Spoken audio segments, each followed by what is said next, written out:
This one kind of looks like it should be in a pot of potpourri. What's up, everybody?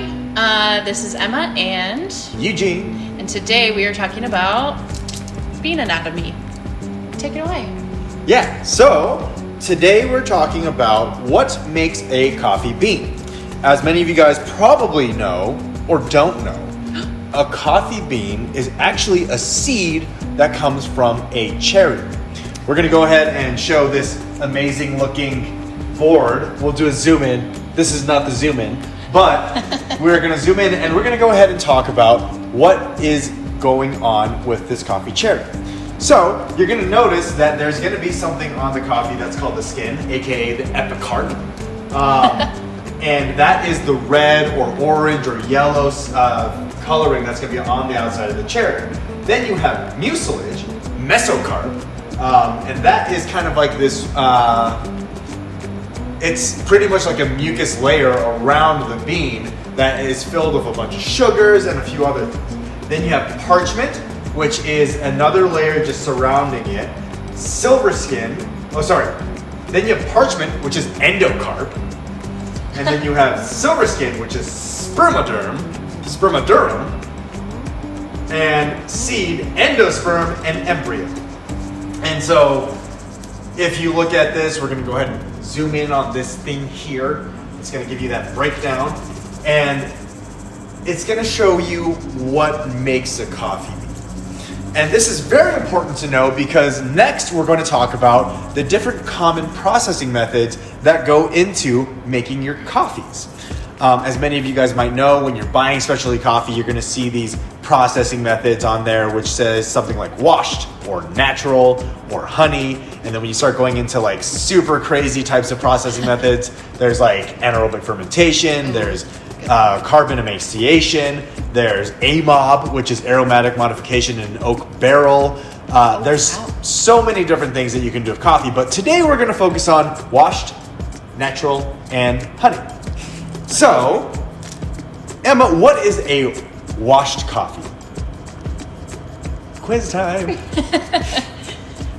A washed coffee is when they normally use a machine to get the outer part of the cherry off of the actual seed. Which includes the skin and the mucilage. Yes. And so it turns out looking kind of like this. You still have the parchment on there, so you can break it off. And then the seed.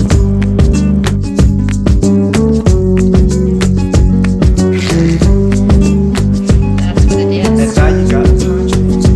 Now you got parchment, you don't want that. Oh, sorry. So then let's... Natural is when they just dry it in the sun and then they dry the cherry in the sun and then you take off all this dust and then it gives it a really Fruity flavor.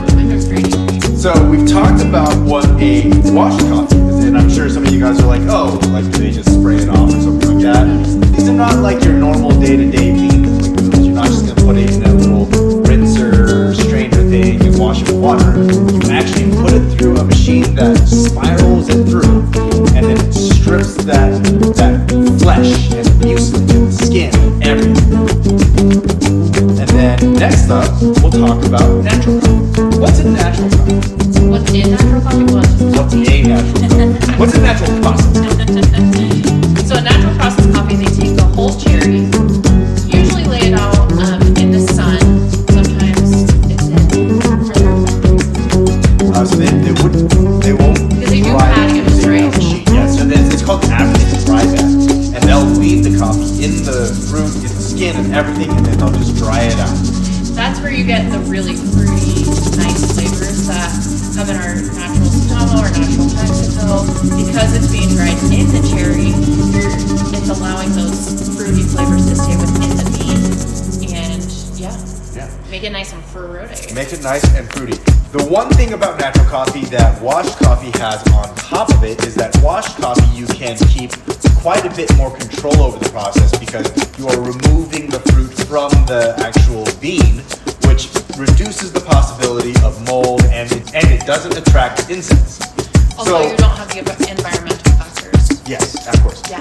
So with a dried natural coffee, you do run into the possibilities of more things potentially going wrong. when there's the flesh on there, there could be mold, there could be insects. We talked about it. But a really well done natural coffee provides amazingly bright, very fruity, very unique flavors, and is a very interesting experience when you're drinking coffee. Yep. Now. Now.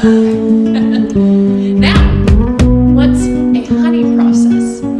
Honey process is kind of the middle of the two. Unlike what the name makes it seem like, which is, you might think that they might coat it in honey and then leave it in a jar and then it starts tasting super sweet. Instead, in a honey process, they just remove the outer skin, leaving the mucilage, which is the mesocarp on the bean on top of the parchment. So it's a very similar process to a natural coffee because a lot of that fruity flavor is still going to go into the bean. But instead of having the skin on there, they put it through the washing process and then they dry it. So nice in between that. And in the honey process, something that's really unique that comes through is that you get a lot of those natural flavor profiles while maintaining a lot of control. So there's a little bit more consistency with honey coffee, which is why a lot of processors or beneficios will choose to use a honey process to create a little bit more of a unique flavor profile while not compromising the consistency of it. The reason behind the name of honey is unknown to me. I think it was kind of about the look of the coffee as it came out with the music still on it. But yeah, kind of the color of honey. But those are the three major processes that you're going to see around the United States, around the world, relatively consistently. We will talk about other processes, one being anaerobic fermentation. That one's really fun and really cool. And it's also something that people use when they're doing natural coffees. And then along with that, we'll talk about AMOB and carbon emaciation. Carbon. There's another one that starts with carbon something. Hold on, I need to remember what it is. Carbon maceration. Oh, not even. We'll talk about in other episodes the anaerobic fermentation. We'll also talk about carbon maceration, and then we'll even talk about AMOB. But today we focused on those three. So if you have a process that you've seen on a coffee that you're like, what the hell is that? Please let us know.